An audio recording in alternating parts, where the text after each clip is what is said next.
IT job కోసం చూస్తున్నారా? ఐటీలో కెరియర్ బిల్డ్ చూసుకోవాలనుకుంటున్నారా? అయితే సమాధానం కోడింగ్ ట్యూటర్. నమస్తే, నేను Kavitha. Welcome to I dream news and నిజాలు. అస్సాం కాంగ్రెస్ అధ్యక్షుడు ఎంపీ గౌరవ్ గొగోయ్, ఆయన భార్య ఎలిజబెత్ ఇద్దరు పాకిస్తాన్ ఏజెంట్లతో దగ్గరి సంబంధాలున్నాయి. కేంద్రం వీరిపైన విచారణ జరిపించాలి అనేటువంటి తీవ్రమైనటువంటి ఆరోపణలు చేశారు అస్సాం ముఖ్యమంత్రి హిమంత బిశ్వ శర్మ. బట్ గౌరవ్ గొగోయ్ మాత్రం హిమంత మీదే ఆరోపణల అస్త్రాలు వేస్తున్నారు. అందులోనూ ప్రధానంగా భూ కుంభకోణాలకి హిమంత పాల్పడ్డారు. ఆ విషయాన్ని వెలుగులోకి తెచ్చినందుకే మా మీద ఇలాంటి దుష్ప్రచారం చేస్తున్నారు అనేటువంటి మాట.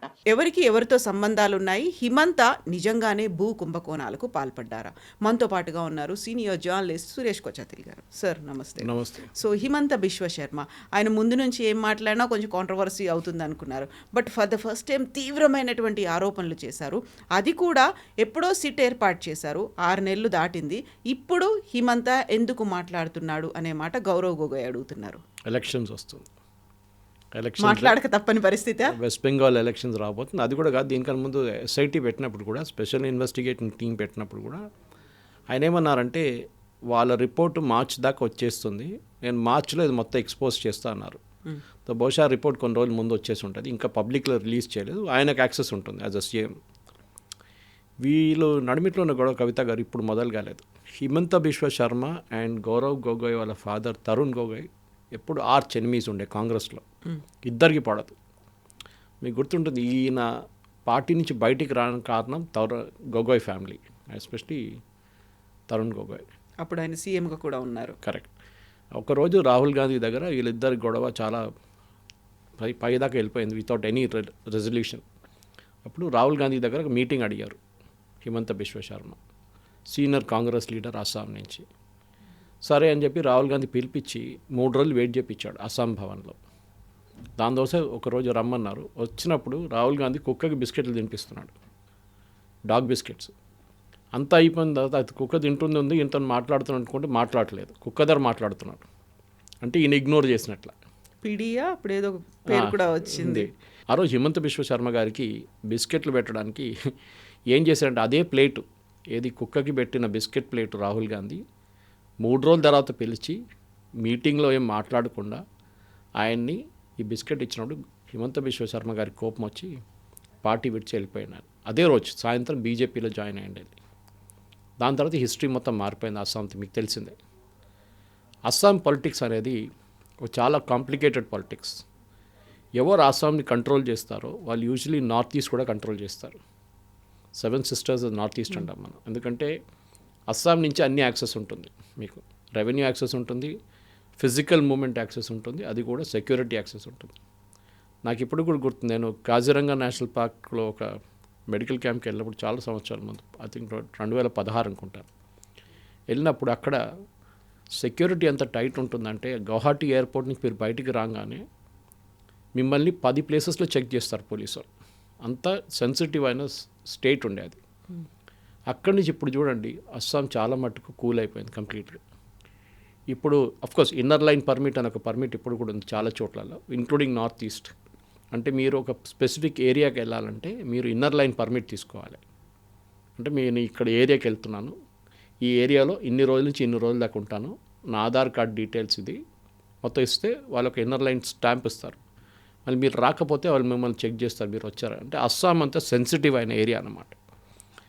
అస్సాంలో కూడా మీకు గుర్తుంటుంది, హిమంత బిశ్వ శర్మ వచ్చాక చాలా ముందు, ఈవెన్ తరుణ్ గొగోయ్ కన్నా ముందు అస్సాంలో Prafulla Kumar Mahanta was a big figure. All Assam students union and Prafulla Kumar Mahanta, వీళ్ళు రాజీవ్ గాంధీ టైంలో చేసిన, అప్పుడు ఆల్ అస్సాం స్టూడెంట్స్ యూనియన్ చేసిన ప్రొటెస్ట్తోనే అస్సాంలో ఒక ఒప్పందం చేశారు వీళ్ళు ఇద్దరు నడిమిట్లో. Why I'm giving the back stories, ఎందుకంటే ఈ పాలిటిక్స్ అర్థం చేసుకోవాలి, వీళ్ళిద్దరు నడిమిట్లో ఎందుకు గొడవ అని. వీళ్ళు ఒప్పందం ఏం చేసుకున్నారంటే అస్సాంలో ఉన్న Bengalis who came from Bangladesh, ఆలోచించండి, వాళ్ళు ముస్లిమ్స్ అని చెప్పట్లేదు. All Assam students union was not against only Muslims from Bangladesh. Even హిందువులు కూడా అస్సాంలో ఎవరెవరు వచ్చి సెటిల్ అయ్యారో మాకు వాళ్ళు ఇక్కడ వద్దు, మా కల్చర్ మార్చేస్తున్నారు, మా ఫుడ్ హ్యాబిట్స్ మార్చేస్తున్నారు, మా డ్రెస్సింగ్ సెన్స్ మార్చేస్తున్నారు అని చెప్పి మనం 80s చూసాం ఇదంతా. ఆ టైంలో చేసిన గొడవ ఇదంతా. దాని తర్వాత అక్కడ ఒక ఎన్ఆర్సీని ఆర్డర్ చేశారు, నేషనల్ రిజిస్టర్ ఆఫ్ సిటిజన్. మన ఓవైసీ గారు ఎప్పుడు చెప్తుంటారు చూడండి, ఇక్కడ బీజేపీ వాళ్ళు ఫస్ట్ తీసుకొచ్చింది రాజీవ్ గాంధీ, బీజేపీ కాదు. సో ఎన్ఆర్సీలో ఏం చేశారంటే వీళ్ళు ఫస్ట్ ఐడెంటిఫై చేయడం ట్రై చేశారు. అంటే మీరు ఒరిజినల్ అస్సామీ సిటిజన్ కాదా, ఇండియన్ సిటిజన్ కాదు first point, are you from Assam or not, కాకుంటే మిమ్మల్ని అస్సాం నుంచి బయటికి పంపించాలనుకోండి. కానీ జరగలేదు యాక్చువల్లీ. దాని తర్వాత రాజీవ్ గాంధీ గారు అసాసినేషన్ అయిపోయింది. ద ఎంటైర్ థింగ్ వెంట into cold storage. Prafulla Kumar Mahanta గారు పోయారు దాని తర్వాత. ఇప్పుడు పరిస్థితి ఎట్లా ఉందంటే అహోం గణ పరిషత్ అని చెప్పి ఒక పార్టీ ఉంది అక్కడ, which is a part of BJP's NDA, which is the original remnant of all Assam students union. వాళ్ళ వైపు నుంచి వచ్చిన పొలిటికల్ పార్టీ ఇది. వాళ్ళకి ఇప్పుడు ఏం గొడవ లేదు. ఇప్పుడు ఎక్కడ ప్రాబ్లం వచ్చిందంటే అస్సామీస్ వర్సెస్ నాన్ అస్సామీస్. ఇప్పుడు మీకు అర్థమవుతుంది వై హిమంత బిశ్వ శర్మ ఈ గౌరవ్ గొగోయ్ వైఫ్ గురించి బయటికి తీసుకొస్తున్నారు. మళ్ళీ ఇష్యూని ఎందుకు తీసుకొస్తున్నారు? అస్సామీ ప్రైడ్, అస్సాంకున్న ఒక ఇండివిజువాలిటీని మెయింటైన్ చేయడానికి హిమంత చాలా స్ట్రైవ్ చేస్తున్నారు. మీకు గుర్తుండేది ఫస్ట్ టర్మ్లో హిమంత బిశ్వ శర్మ ముఖ్యమంత్రి కాదు ఆ టైంలో, he was union minister. Sarbananda Sonowal ముఖ్యమంత్రి ఉన్నారు ఆ టైం. తర్వాత ఇది మార్చి సర్బానంద సోనోవాల్ని యూనియన్ అక్కడ తీసుకెళ్లారు, ఢిల్లీకి తీసుకెళ్ళి ఆయన మినిస్టర్ చేశారు యూనియన్. ఇక్కడ Himanta Biswa Sarma was bought in to Assam. Himanta Biswa Sarma ఇప్పుడు బీజేపీలో one of the rising stars. మీరు మాట్లాడుతున్నప్పుడు దేవేందర్ ఫడ్నవీస్, యోగి ఆదిత్యనాథ్, హిమంత బిశ్వ శర్మ గురించి మాట్లాడతారు. కానీ యోగి ఆదిత్యనాథ్ కానీ దేవేంద్ర ఫడ్నవీస్ వీళ్ళంతా ఎప్పుడో పాత 25-30 ఇయర్స్ నుంచి బీజేపీలో ఉన్నారు. ఫడ్నవీస్ గారు అంటే దానికన్నా ఎక్కువ, సంఘ్ నుంచి వచ్చారు ఆయన. అట్లాంటి పరిస్థితుల్లో వేరే హిమంత బిశ్వ శర్మ మొన్నగా బీజేపీకి వచ్చారు. అది కానీ అప్పుడు కూడా ఈజ్ బికమ్ అమిత్ షా గారు రైట్ హ్యాండ్ అయిపోయారు అస్సాంలో. మణిపూర్లో గొడవ జరిగినప్పుడు మీకు గుర్తుంటుంది కవిత గారు, హిమంత బిశ్వ శర్మని పంపించారు అమిత్ షా ఫస్ట్, ఇంకెవరిని కాదు. హోమ్ మినిస్ట్రీలో 2 యూనియన్ హోమ్ మినిస్టర్స్ ఉన్నారు, minister for state, and I think one of them is Bandi Sanjay. ఆయన కూడా పంపించలేదు. హిమంత బిశ్వ శర్మ పంపించిన ఆయనకి నార్త్ ఈస్ట్ అంటే చాలా పట్టుంది. దానికోసం చూడండి, మొన్న కూడా గవర్నమెంట్ ఫామ్ చేసినప్పుడు కూడా హిమంత బిశ్వ శర్మ దగ్గర కన్సల్ట్ చేశారంట, మీరు సెక్యూరిటీ మెయింటైన్ చేయవచ్చా లేదా అని. ఎందుకంటే ఏ సెక్యూరిటీ ఫోర్సెస్ పంపించాలని అస్సాం నుంచి పంపించాలి. ఎందుకంటే మనకు ల్యాండ్ రూట్ ఒకటే ఉంది, బంగ్లాదేశ్ నుంచి ఉండే ముందు మనకు సీ రూట్ లేదు నార్త్ ఈస్ట్కి, అటువైపు నుంచి మేఘాలయ వైపు నుంచి మిజోరాంకి ఎక్కడ వెళ్ళలేము మనం. So Himanta Biswa Sharma is become very very crucial. So Himanta Biswa Sharma target ఇప్పుడు తరుణ్ గొగోయ్ తర్వాత గౌరవ్ గొగోయ్. తరుణ్ గొగోయ్ కొడుకు అనే దానికి బట్టి గౌరవ్ గొగోయ్ని కూడా ఇవ్వట్లేదు ఆయన. ఫ్రెష్ టార్గెట్ ఏం దొరికారంటే ఈయన వైఫ్ మీరు చెప్పారు Elizabeth, she is the British citizen. ఆమె పాకిస్తాన్లో ఒక ప్రాజెక్ట్లో పనిచేస్తుంది క్లైమేట్ చేంజ్ గురించి. ఆ పాకిస్తాన్ ప్రాజెక్ట్ నడిపించే ఒక హ్యాండ్లర్ ఒక ఆయన ఉన్నారు, ఆయన పేరు నేను మర్చిపోయాను, is Taufiq something. He was the handler for this project. He is an ISI guy. ఈ ప్రాజెక్ట్ ఐఎస్ఐ ప్రాజెక్ట్ యాక్చువల్లీ. దీని ఫండింగ్ యూఎస్ నుంచి వస్తుంది, కానీ యూజ్ చేసేది ఇంకేదనుకో. పాకిస్తాన్లో పెద్ద క్లైమేట్ ఇష్యూ ఏం లేదు అక్కడ. ఇది మన ఏం చెప్తారు, అక్కడ థర్మల్ ప్లాంట్స్ కానివ్వండి ఇట్లాంటి చాలా తక్కువ అక్కడ. మీకు ఇష్యూస్ ఏం లేదు, ఓజోన్ లేయర్ ఏదైనా కానివ్వండి, కార్బన్ ఎమిషన్స్ కూడా. ఈమె రెగ్యులర్గా పాకిస్తాన్కి వెళ్తుండే. ఆ టైంలో ఈమె పెళ్లి కాలేదు, they were having a romance. వెళ్ళి రెగ్యులర్గా వస్తున్నప్పుడు అప్పుడు యూపీఏ గవర్నమెంట్ ఉండే, ప్రాబ్లం ఎక్కువ లేకుండా. ఐ థింక్ సమ్వేర్ ఇన్ 2012 తర్వాత ఐ థింక్ 2015 ఎక్కడో వీళ్ళ పెళ్లి అయింది. తర్వాత అప్పుడు బీజేపీ ఎన్డీఏ గవర్నమెంట్ వచ్చారు. ఈయన యాక్టివిటీస్ నోట్ చేస్తున్నారు. ఒక టైంలో ఈయన ఎంపీ లేని టైంలో he went through Wagah check post or was it Attari, ఏదో ఒక ల్యాండ్ చెక్ పోస్ట్ నుంచి వెళ్ళారు.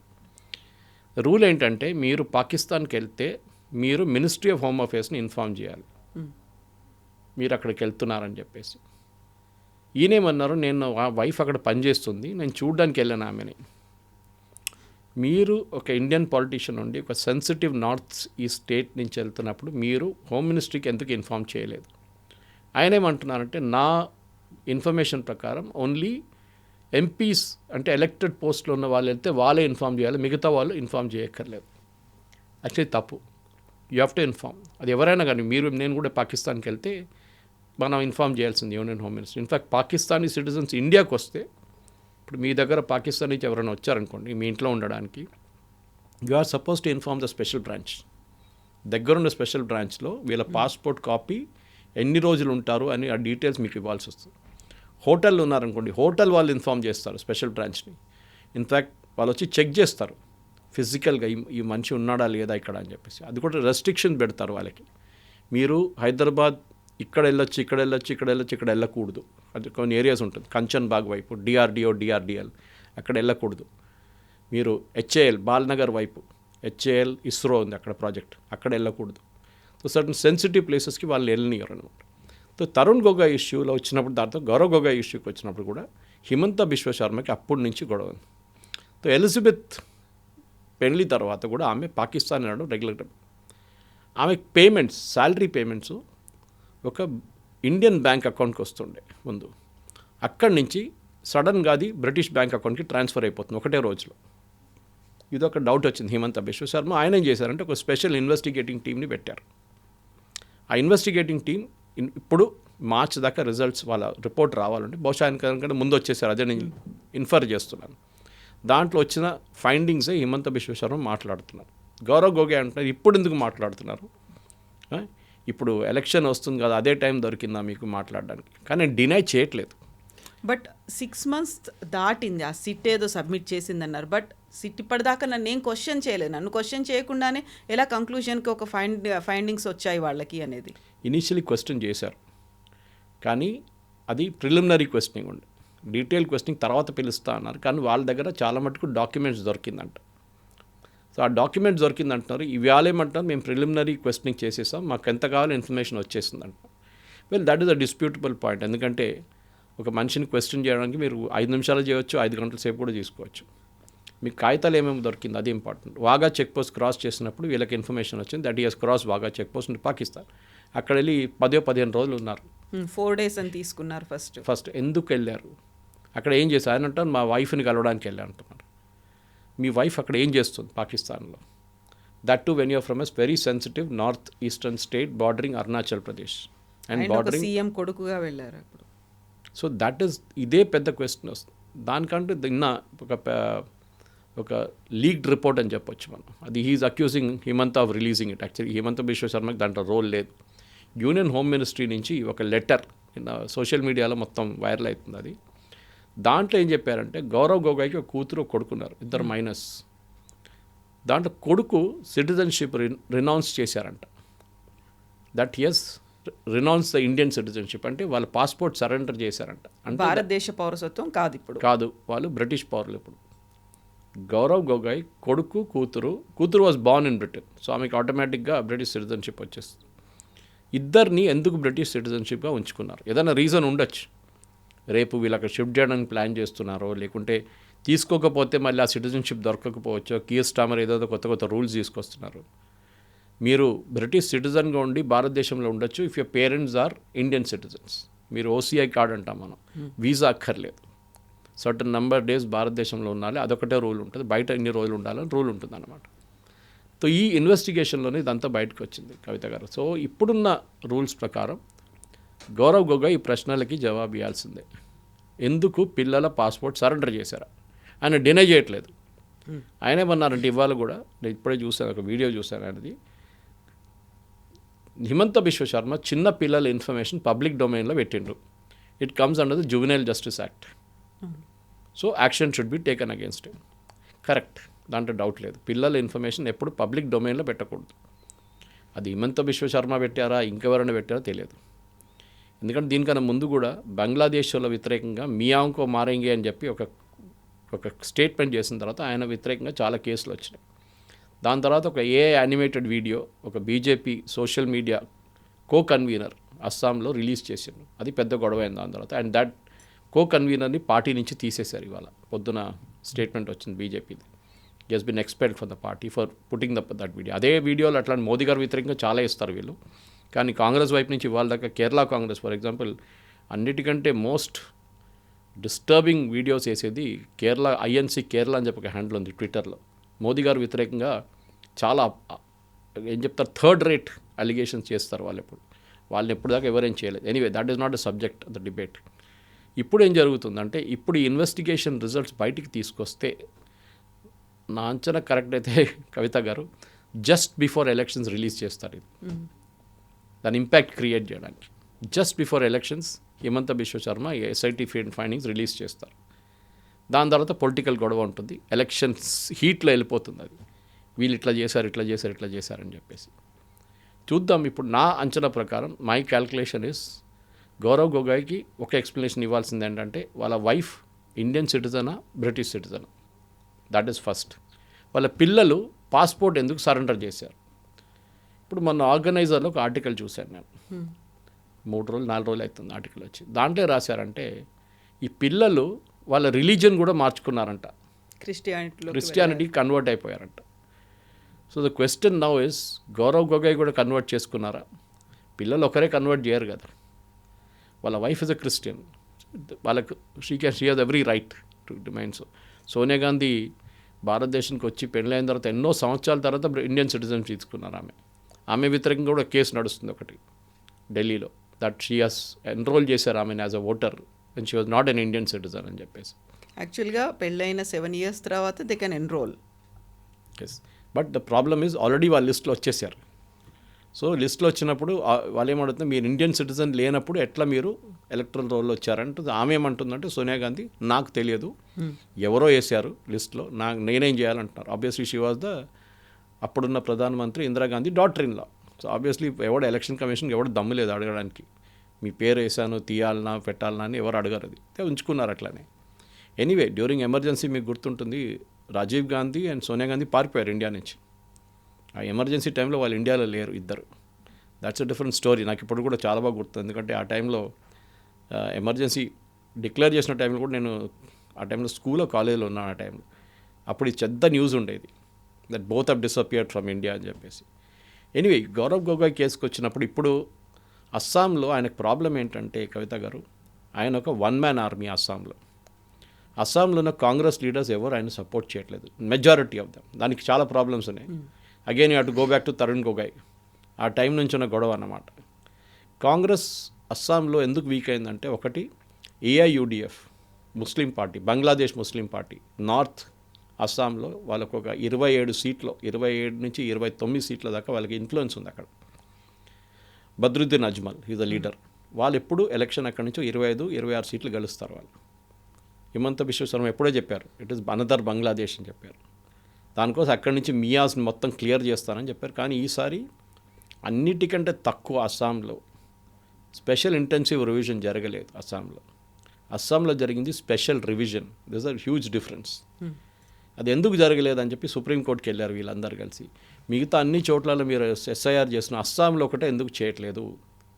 అప్పుడు యూనియన్ గవర్నమెంట్ క్లారిఫై చేశారు, ఎలక్షన్ కమిషన్ క్లారిఫై చేశారు. అస్సాంలో national register for citizens already implement చేశారు.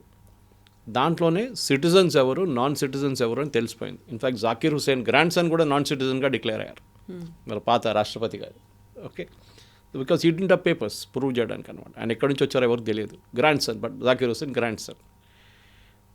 ఇట్లా చాలా మట్టుకు అస్సాంలో క్లియర్ అయిన తర్వాత ఎస్ఐఆర్ బదులు ఎస్ఆర్ చేశారు, విచ్ ఇస్ గుడ్ ఇనఫ్. కానీ 15 లక్షల మంది ఇప్పుడు ఎలక్ట్రల్ రోల్ నుంచి తీసేశారు. ఇవాళ ఫైనల్ లిస్ట్ వచ్చింది.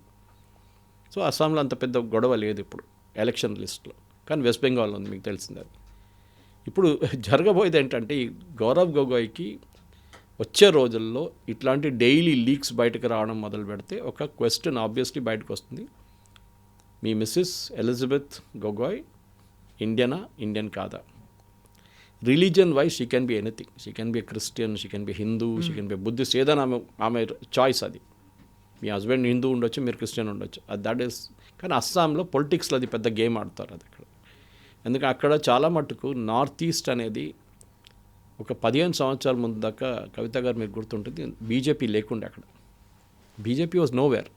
Nagaland is a Christian country, Christian state, 95% Christians ఉన్నారు అక్కడ. మిజోరాం, మణిపూర్లో కూడా అక్కడ లోకల్ పార్టీస్ చూసుకున్నారు. ఇట్లాంటి చాలా మట్టుకు అరుణాచల్ ప్రదేశ్ కూడా అంతే. ఇప్పుడు చూడండి, బీజేపీ ప్రతి చోట్ల బీజేపీకి ప్రెజెన్స్ ఉంది అక్కడ, including the disturb state of Manipur. అక్కడ కూడా చూసాం మనం. ఇట్లాంటి పరిస్థితుల్లో హిమంత బిశ్వ శర్మ ఒక నార్త్ ఈస్ట్ లీడర్గా పైకి రావడానికి అన్ని సపోర్టు యూనియన్ గవర్నమెంట్ దగ్గర నుంచి ఉంటుంది. దానికొని చూడండి, ఈ అలిగేషన్స్ వచ్చిన తర్వాత కూడా సీనియర్ బీజేపీ లీడర్స్ ఎవరు కాంట్రడిక్ట్ చేయలేదు హిమంత బిశ్వ శర్మ. ఆయన బ్యాటిల్ ఆయనే పోరాడుతున్నారు ఒక్కరే, అండ్ హీఈస్ షోయింగ్ ఇట్. అది ఆ రోజు కుక్క బిస్కెట్ తినిపించకపోతుంటే పాసిబ్లీ ఈ సిచ్యువేషన్ రాకపోతుండే. అయితే తన మీద విపరీతమైనటువంటి అవినీతి ఆరోపణలు ఉన్నాయి, చాలా స్కామ్స్ ఉన్నాయి, ఫ్రాడ్స్ చేశాడు, కుంభకోణాలు జరిగాయి. ఇవన్నిటి తర్వాతే ఆయన బీజేపీలోకి వచ్చాడు. అప్పటిదాకా ఆయన మీద ఉన్నటువంటి కేసులు కావచ్చు, ఇవన్నీ సాత్కూన్ మాఫ్ అన్నట్టుగా క్లియర్ అయిపోయాయి. బీజేపీలో జాయిన్ అవుతే ఆ వాషింగ్ పౌడర్ నిర్మా వాడినట్టుగా అంతా క్లియర్ అయిపోతుంది, సాఫ్ సఫాయి ఇచ్చేస్తారు. ఇప్పుడు కూడా అలాంటి పరిస్థితిలోనే ఉంది.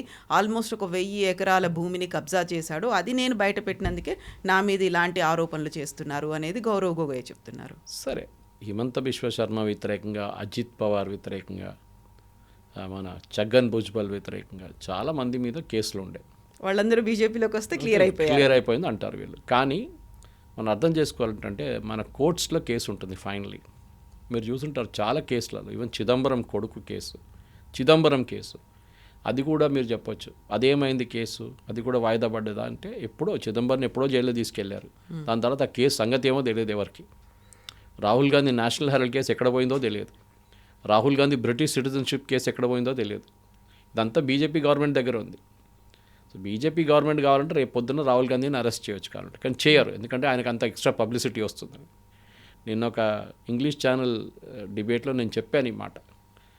బ్రిటిష్ సిటిజన్షిప్ కోర్టు అడుగుతున్నారు, ఎన్నో రోజుల నుంచి కోర్టులు అడుగుతున్నారు. ఢిల్లీ హైకోర్టు ఎందుకంటే was it Tis Hazari court. Rahul Gandhi citizenship గురించి సుబ్రహ్మణ్యం స్వామి ఫైల్ చేసిన కేసులో ఆయన బ్యాక్ ఆప్స్ అనే కంపెనీ అక్కడ డైరెక్టర్ని చూపించి సంతకం పెట్టిన మనిషి మీరు ఎందుకు ఆయన సిటిజన్షిప్ గురించి క్లారిఫై చేయట్లేదు. ఆ టైంలో రాహుల్ గాంధీ ఎంపీగా ఉన్నారు భారతదేశం, విచ్ ఈస్ కాంట్రడిక్టరీ. మన దగ్గర కూడా ఒక ఎంపీని మీకు గుర్తుంటుంది, ఆయన జర్మన్ సిటిజన్షిప్ ఉందని చెప్పి మన ఎమ్మెల్యేని అనుకుంటారు, ఎమ్మెల్యేని ఒకరిని తీసేశారు, డిస్క్వాలిఫై చేశారు తెలంగాణలో. ఇదే ప్రాబ్లం ఉంటుంది. సో ఈ పరిస్థితుల్లో ఈ హిమంత బిశ్వ శర్మ వ్యతిరేకంగా ఉన్న ఆరోపణల్ని ప్రూవ్ చేయాల్సింది కాంగ్రెస్ వాళ్ళు.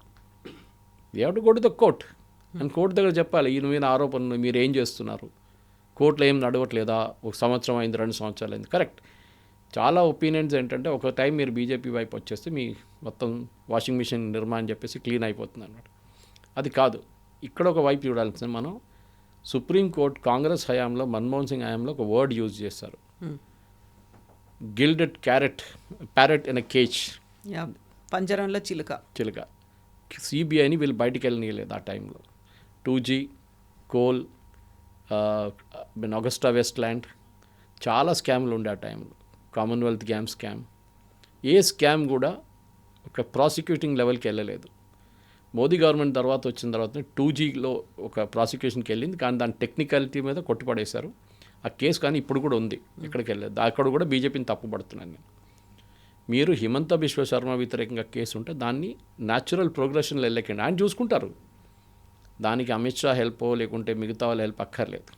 He's a chief minister in his own right. ఆయన బ్యాటిల్ ఆయన. మీరు అదే గౌరవ్ గొగోయ్ అడగాల్సింది, సరే okay there is a case correct కదా, మీరు కోర్టుకి ఎందుకు వెళ్ళట్లేదు? As a citizen you can go to the court and say 2 సంవత్సరాలు అయింది కేసు, ఏమైంది అంటే వాళ్ళు న్యాచురల్లీ కోర్టు ఆర్డర్ ఇస్తారు, ఎస్ వాట్ హ్యాపెండ్ అని అడుగుతారు. అది లేదు కదా. ఇప్పుడు SIT పెట్టారు గౌరవ్ గొగోయ్ వ్యతిరేకంగా. ఈ కూడా gone to the court and said నా వ్యతిరేకంగా ఫేక్ FIR వేస్తున్నారు, ఫేక్ కేసులు వేస్తున్నారు అని చెప్పి కోర్టుకి వెళ్తే కోర్టు చూస్తారు, కాయిదాలు చూస్తారు, బేసిక్ ప్రైమా ఫేసీ అంటారు దాన్ని. ప్రైమా ఫేసీ చూసి ఓకే ఏం లేదు దీంట్లో అని చెప్పి కొట్టిపడేస్తారు. లేదు ఉంది, ఎట్ ద ఇన్వెస్టిగేషన్ కంటిన్యూ అంటారు. అప్పుడు he'll be in problem. He doesn't want that. ఎందుకంటే ఇప్పుడు ఎలక్షన్ దగ్గరకు వస్తున్నప్పుడు కవిత గారు, అస్సాంలో కాంగ్రెస్ ప్రాబ్లం ఎక్కడొచ్చిందంటే వాళ్ళ ముస్లిం ఓట్ బ్యాంక్ మొత్తం AIUDF తీసుకెళ్ళిపోయారు. ఇక్కడ చార్మినార్ పార్టీ కూడా అక్కడ దిగారొచ్చి, ఓవైసీ గారిది. వాళ్ళు కూడా AIUDFతో సహా లేకుంటే ఇండిపెండెంట్గా లాస్ట్ టైం అక్కడ వెళ్ళి చాలా సీట్ల ఓట్లు తీసుకెళ్ళిపోయారు, ముస్లిం ఓట్స్. ఆ ముస్లిం ఓట్లు ఉంచుకోవడానికి చాలా ట్రై చేస్తున్నారు గౌరవ్ గొగోయ్, అది కావట్లేదు.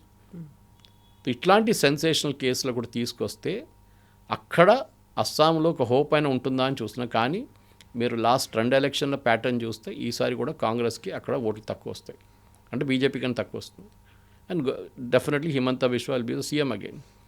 కానీ ఇప్పుడు ఈ కాంట్రవర్సీని ఎందుకు తీసుకొచ్చారంటే బీజేపీకి ఒక ఎక్స్ట్రా మైలేజ్ వస్తుంది. ఇప్పుడు అందరికి డౌట్ ఉంటుంది, ఇంకా మన 10 సార్లు ఒక అలిగేషన్ చేసినప్పుడు నిజంగా అనిపిస్తుంది మనకు కూడా, ఇది నిజం ఉండొచ్చు, కరెక్ట్. ఆమె సోనియా గాంధీ లాగా ఫారినరా, ఇటాలియన్ కాదు కదా, బ్రిటిష్. ఈయన ఇంత సెన్సిటివ్ ఏరియాలో ఉన్న ఆయన మనిషి, వాళ్ళ వైఫ్ ఎందుకు ఇప్పుడు కూడా బ్రిటిష్ సిటిజన్షిప్ తీసుకుంది, ఆమె ఇండియన్ సిటిజన్షిప్ ఎందుకు తీసుకోలేదు? ఈయనేమో తీసుకున్నారంటున్నారు, అక్కడ పాస్పోర్ట్ ఆఫీస్ వాళ్ళు ఏమంటున్నారు సరెండర్ చేశారు అంటున్నారు పిల్లలది. ఇదంతా క్లీనప్ చేయాలంటే బేసిక్లీ ఎస్ఐటి రిపోర్ట్ రిలీజ్ చేయండి. నేను కూడా అదే చెప్తున్నాను, you release the SIT report.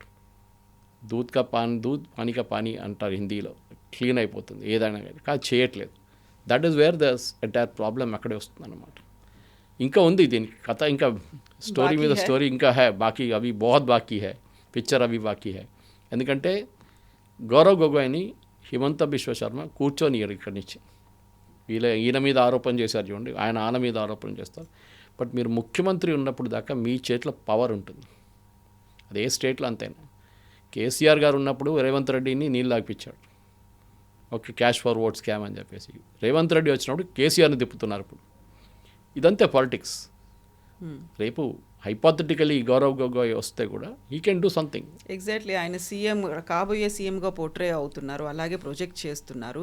But ఇక్కడే కీలకమైంది, సిట్ కంప్లీట్గా ఏం జరిగింది అనేది ముందు పెట్టలేదు. ఆ రిపోర్ట్ అనేది రాకపోయినప్పటికీ సీఎం మాత్రం ఆరోపణలు చేసేస్తూ ఉన్నారు అనే దాంతో పాటుగా ఆయనకి ఐఎస్ఐ ఏజెంట్లతో సంబంధాలు ఉన్నాయి అనేది ఒక మాట అయితే, ఆయనే ఐఎస్ఐ ఏజెంట్ అన్నట్టుగా సోషల్ మీడియాలో ట్రెండ్ అవుతుంది. ఐఎస్ఐ ఏజెంట్ గౌరవ్ గొగోయ్ అనే మాట, ఆయన్ని బ్యాన్ చేయాలని, దేశ బహిష్కరణ చేయాలని, ఆయన మీద కేసులు ఉన్నాయి, లేకుంటే ఆయన మీద చర్యలు తీసుకోవాలి అనేది, ఆయన్ని ప్రూవ్ చేసుకునే ఛాన్సో లేకపోతే యాక్చువల్గా ఏం జరిగిందో అనేదో సిట్ కంప్లీట్ అయిపోతే ఆ రిపోర్ట్ పోలీస్ అధికారులే చెప్పొచ్చు కదా, సీఎం ఎందుకు తొందరపడుతున్నారు? ఏమైందంటే పాకిస్తాన్లో ఈ ఎలిజబెత్ వాళ్ళ బాస్ ఉండే, ఆయన పేరు నాకు ఇప్పుడు కూడా గుర్తు రావట్లేదు, ఆయన పేమెంట్స్ చేస్తుండే ఈమెకి, తౌఫీక్ సంథింగ్, ఆయన పేమెంట్ చేస్తుండే ఈమెకి. నేను చెప్పాను చూడండి, payment was being rooted through foreign bank.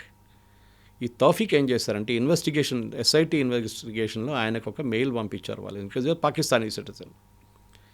ఆయన ట్వీట్స్లో ఈమెను మెన్షన్ చేస్తుండే అప్పుడు ఎలిజబెత్ గురించి.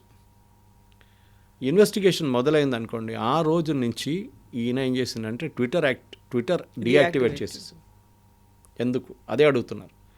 మీకు భయం లేకుంటే why did that Pakistani handler delete all his tweets, and Twitter handle కూడా మాయం చేసేసిండు.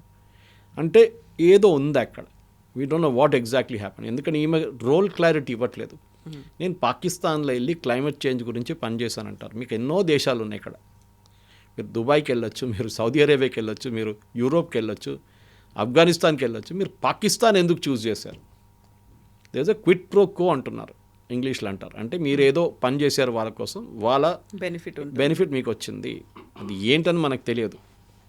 భారతదేశం గురించి ఏదైనా ఇన్ఫర్మేషన్ షేర్ చేశారా, లేకుంటే అక్కడి నుంచి ఏదైనా ఇన్ఫర్మేషన్ తీసుకొచ్చి ఇక్కడ వాడారా, మనకు తెలియదు. దాని ఇన్వెస్టిగేషన్ మన పాకిస్తాన్కి వెళ్ళి చేయలేం, మన పాకిస్తానీ సిటిజన్స్ని క్వశ్చన్ చేయలేం. But she has to come forth. ఇదంతా కాంట్రవర్సీ చూడండి కవిత గారు. Elizabeth is not speaking, Gaurav Gogoi is speaking. ఎలిజబెత్ని ఒక ప్రెస్ కాన్ఫరెన్సో లేకుంటే ఏదైనా చేసి నా రోల్ ఇది ఉంది, నేను ఇది చేశాను చెప్తుంది. ఆమె అక్కడెక్కడ చెప్తుంది, నేను క్లైమేట్ది దాని గురించి వెళ్ళాను, రీసెర్చ్ చేస్తున్నాను Pakistan. But the question again and again ఏమొస్తుందంటే, why Pakistan? That too when మీ హస్బెండ్ ఒక ఎంపీగా ఉన్నప్పుడు, సీనియర్ కాంగ్రెస్ లీడర్ ఉన్నప్పుడు మీరు పాకిస్తాన్తో ఎందుకు సంబంధం పెట్టుకున్నారు? ఈయన కూడా అక్కడికి ఎందుకు వెళ్ళాడు? 15 రోజులు వెళ్ళి అక్కడ ఎందుకు ఉన్నాడు? ఆ ప్రశ్నలు బయటకు వస్తుంది. ఇది ఆన్సర్ చేయాల్సింది. దాంతో ఇప్పుడు లేటెస్ట్ వచ్చిన పిల్లల పాస్పోర్ట్ సరెండర్ కూడా చాలా పెద్ద ఇష్యూ అయిపోతుంది. ఇక్కడ నుంచే ఇది ఇక్కడ ఆగదు, డెఫినెట్గా ఇంకా ముందుకుంటుంది. కానీ ఎస్ఐటి రిపోర్ట్ నేను అనుకుంటాను, నా అంచనా ప్రకారం బై ఫిబ్రవరి ఎండింగ్ వచ్చేస్తుంది. ఆల్రెడీ దాని పార్ట్స్ రిలీజ్ చేసేసారు ప్రిలిమినరీ. సో ఇంకా ఫైనల్ రిపోర్ట్ వస్తుందేమో చూసుకుందాం. దాంట్లో ఇప్పుడు అది రిలీజ్ చేస్తే కూడా ఏమంటారు, కావాలని చెప్పి హిమంత బిశ్వ శర్మనే రాసిండు రిపోర్ట్ అంతా అంటారు. Then you can go to the court. ఆ గౌరవ్ గొగోయ్ ఇప్పుడు అంటున్న మాటే అది కదా, నేను ఆరోపణలు చేశాను, కుంభకోణాలు జరిగాయి అంటున్నాను, దాని మీద అయితే ఆ విచారణ అనేది ఏమీ జరగట్లేదు, బట్ నా మీద మాత్రం ప్రచారం చేస్తున్నారు, మైనర్లు అయినట్టు నా పిల్లల పేర్లు కూడా బయటకు తీసుకొచ్చారు అనేది. కరెక్ట్. అది నేను చెప్పాను, జువెనైల్ జస్టిస్ యాక్ట్ కింద that name should not have been disclose. కానీ అది హిమంత బిశ్వ చేయలేదు, it was done by other people. వాళ్ళు ఈ మినిస్ట్రీ ఆఫ్ ఎక్స్టర్నల్ అఫైర్స్ వాళ్ళ వెబ్సైట్ నుంచో ఎక్కడి నుంచో లెటర్ డౌన్లోడ్ చేసి ఇలా పాస్పోర్ట్ సరెండర్ చేశారని చెప్పి ట్విట్టర్లో తిరుగుతుంది ఒక 2 రోజుల నుంచి ఇది. కానీ మెయిన్ పాయింట్ ఏంటంటే ఇక్కడ గౌరవ్ గొగోయ్కి డిఫెండ్ చేయడానికి కాంగ్రెస్ వైపు నుంచి మీరు రాహుల్ గాంధీ సైడ్ నుంచి ఒక ట్వీట్ అనేది చూశారు. లేకుంటే ఎప్పుడో నుంచే మనకు తెలిసిందే, అస్సాం అనేది కాంగ్రెస్ వాళ్ళ దగ్గర ఉండే, కాంగ్రెస్ పార్టీ దగ్గర ఉండే. ఇప్పుడు చూడండి మొత్తం నార్త్ ఈస్ట్ కాంగ్రెస్ దగ్గర లేదు, అసలు వైపౌట్ అయిపోయారు వాళ్ళు కంప్లీట్గా. దానికి కారణాలు ఇది. ఇంగ్లీష్లో అంటారు out of sight out of mind అని. ఎక్కడో ఉంది ఆస్తాము, అక్కడికి ఏం వెళ్తాము. సో ఇదొక మెయిన్ రీజన్. నాకు కూడా ఇప్పుడు అడగాల్సిన ప్రశ్న అది. ఒక్క కేసీ వేణుగోపాల్, పవన్ ఖేరనో, జయరాం రమేష్, ఈవెన్ రాహుల్ గాంధీ, సుప్రియ శర్మ నాటి ఎవ్వరు ఈయన పాపం సపోర్ట్ చేయట్లేదు. ఆయన ఒక ఒంటరిగా ఒక బ్యాటిల్ చేసుకుంటున్నారు అన్నమాట అక్కడ. ఇది మెయిన్. ఇది నీ రిప్లై రావాలంటే డెఫినెట్గా స్పెషల్ ఇన్వెస్టిగేషన్ టీం రానియండి. దాని తర్వాత కావాలంటే ఒక జ్యుడిషియల్ కమిషన్ కూడా వెళ్ళిపెట్టచ్చు. ఎందుకంటే దాని యాక్షన్ టేకన్ రిపోర్ట్ పెట్టాల్సి వస్తుంది. మళ్ళీ చూద్దాం ఏమవుతుందో. నెక్స్ట్ ఒక 5-6 రోజుల్లో దీన్ని న్యూస్ అంతా ఇంకా బయటపడుతుంది అనుకుంటాం. Yes sir, thank you so Thank you much very much. Thank you.